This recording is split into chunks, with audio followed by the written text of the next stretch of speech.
Imaginez un instant, une machine, un peu bizarre, sans prise, sans réservoir, qui tourne toute seule et hop, de l'électricité. Ça semble fou, hein? Oui, bonjour. C'est un peu le point de départ d'une documentation assez intrigante qu'on va regarder de plus près aujourd'hui. Et ça fait tout de suite penser forcément à Nikola Tesla. Sa grande idée, c'était ça. L'énergie gratuite pour tout le monde. Exactement. Une vision qui, on le sait bien, a connu des obstacles. Wardenclyffe, les rumeurs de blocage financier, c'est resté un peu un mythe. Voilà. Et là, les documents qu'on a, ils nous parlent du Liberty Engine 2.0. Alors attention, c'est pas l'énergie sans fil de Tesla directement. Non, c'est différent. C'est présenté comme un système électromagnétique, inspiré de Tesla dans l'esprit, mais qui prétend techniquement s'auto-alimenter une fois lancé. D'accord. Donc notre objectif, c'est d'aller voir ce que ces documents nous disent vraiment. Comment c'est décrit la CHIU? Comment ça marcherait la CHIU? C'est ça. Quelles preuves sont avancées? Quel est le potentiel imaginé? On va essayer de décortiquer les infos qu'on a sous la main. Alors cette machine, le Liberty Engine 2.0, elle ressemble à quoi d'après les descriptions? Plutôt simple, non? Visuellement, oui. Le descriptif parle de simplicité. On voit des bobines, un rotor, des aimants, quelques fils. Rien de très compliqué en apparence. Mais j'imagine que le diable est dans les détails. Tout à fait. Le cœur du sujet, d'après le texte, c'est la conception, qui serait très pointue. On parle par exemple d'un rotor en alliage spécial, aluminium-argent. Aluminium-argent. Pourquoi ce choix? Eh bien, ce serait pour réduire au maximum les courants de Foucault. Vous savez, ces courants induits qui créent de la résistance et donc des pertes d'énergie, de la chaleur. Ah oui, d'accord. Et il y a d'autres composants importants mentionnés, hein? Oui, oui. Le texte insiste sur les aimants du néodyme N52. C'est décrit comme extrêmement puissant. Et les bobines aussi, elles viennent de transformateurs de micro-ondes, mais attention, elles sont complètement rebobinées, refaites sur mesure. Et le tout assemblé comment? Sur un châssis spécifique conçu pour absorber les vibrations.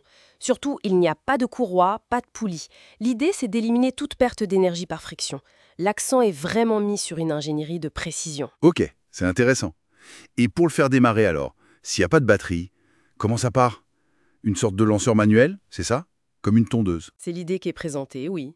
Une impulsion initiale, de l'énergie cinétique donnée par un lanceur. Après ça, l'appareil est censé atteindre et maintenir seul ses 1400 tours minute. Et produire combien? Du 230 volts alternatif. Et la puissance annoncée est, assez impressionnante, jusqu'à 20 000 watts. 20 000 watts. Bon, d'accord. Alors, le point crucial. Comment ça s'auto-entretient? C'est quoi le mécanisme avancé dans ces documents? La fameuse boucle. Voilà. L'explication donnée repose sur une boucle de rétroaction. Le démarrage manuel fait tourner le rotor, les aimants très puissants passent devant les bobines et induisent un courant. Ça, c'est la base, la loi de Faraday. Jusque-là, c'est de la physique classique, oui. Mais là où ça devient spécifique, c'est que ce courant généré, selon le document, aurait deux fonctions. D'abord, alimenter ce qui est branché dessus, bien sûr, et ensuite, une partie de cette énergie retournerait au système pour maintenir la rotation du rotor. Et c'est là que l'alliage spécial et toute l'ingénierie de précision entreraient en joue, pour que cette boucle ne s'épuise pas. Exactement. L'argument, c'est que grâce à cet alliage et à cette conception sans friction, les pertes d'énergie, chaleur, courant parasite, seraient si faibles que le système pourrait s'auto-entretenir. Et ils insistent sur l'absence de batterie cachée. Ah oui, le texte le martèle. Ils vont même jusqu'à dire qu'une vidéo de démontage complet, sans coupure, est fournie comme preuve irréfutable. D'accord? Des affirmations très fortes. Et pour les étayer, ils parlent de tests, de démonstrations. Oui, pour la crédibilité, le document décrit un test fait en extérieur, donc hors réseau. L'appareil aurait alimenté plusieurs choses en même temps, un gros ordinateur, un iMac 27 pouces, mais aussi une perceuse, une meuleuse et même une pompe à eau. Ça commence à faire pas mal de consommation, ça. Et les performances pendant ce test? Stable? Le rapport indique que oui. Tension constante à 230 volts, régime moteur stable à 1400 tours minute, le tout apparemment sans surchauffe notable ni bruit excessif. Et toujours cette vidéo de démontage comme preuve de non-trucage. Ok, on comprend bien la partie technique revendiquée. Mais au-delà de ça, quelle est la vision, le projet derrière cet appareil, d'après les sources? Eh bien, le Liberty Engine 2.0 y est présenté comme un prototype déjà fonctionnel, la version 2.0. Et la vision, elle est, disons, assez radicale. C'est-à-dire? L'idée, c'est que chaque maison puisse produire sa propre énergie. Fini les pannes, fini les factures d'électricité. L'indépendance totale vis-à-vis des réseaux, des énergies fossiles. On parle aussi d'applications pour les zones isolées ou comme solution de secours en cas de catastrophe. Il y a comme un message un peu plus philosophique, non, sous-jacent? Ah oui, clairement.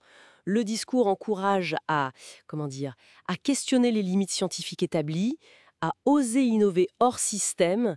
L'énergie libre devient un peu un symbole de liberté, tout simplement. Donc, si on essaye de résumer ce que présentent ces documents, on a la description d'un moteur inspiré par l'idéal de Tesla qui prétend s'auto-alimenter après un démarrage manuel.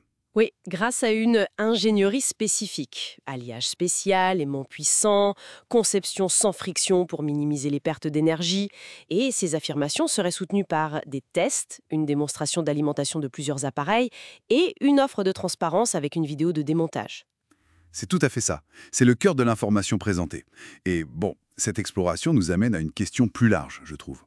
Au-delà de savoir si cet appareil spécifique fonctionne ou pas, ça, il faudrait une expertise indépendante qu'on n'a pas ici. Oui, bien sûr. Mais qu'est-ce que cette quête d'autonomie énergétique, telle qu'on la voit décrite ici, nous dit sur notre relation à l'énergie, à l'innovation? Est-ce que le vrai blocage, il est purement technologique? Ou est-ce qu'il se situe aussi, peut-être, surtout, dans notre volonté collective d'envisager sérieusement des chemins radicalement différents, quitte à remettre en question ce qu'on croit savoir? C'est une piste de réflexion,